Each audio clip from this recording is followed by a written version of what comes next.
অসমীয়া বুলি ক'বলৈ এতিয়া লাজ লাগিছে।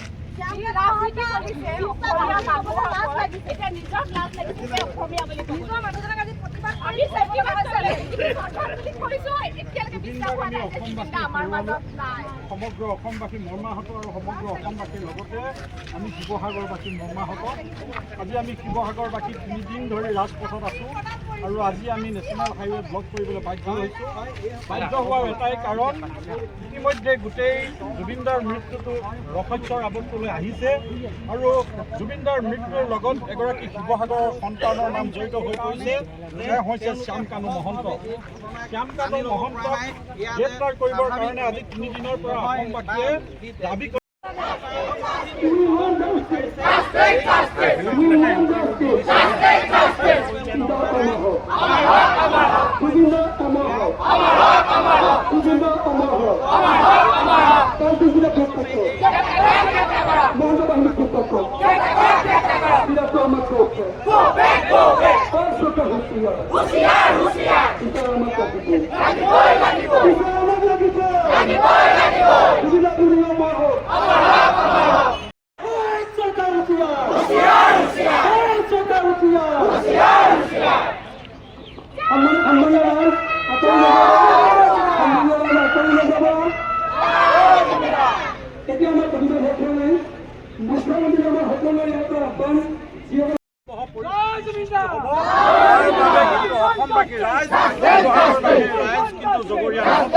ইয়াৰ উপৰিও আমি এটা কথা ক'ব বিচাৰিছোঁ, এগৰাকী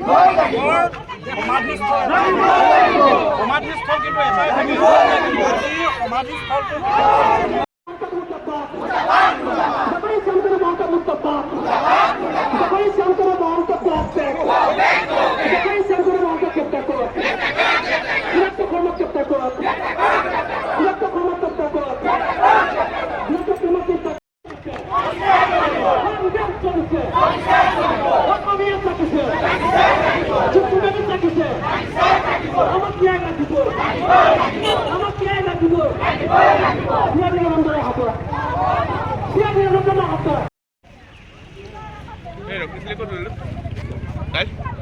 Rokisli ko dulu.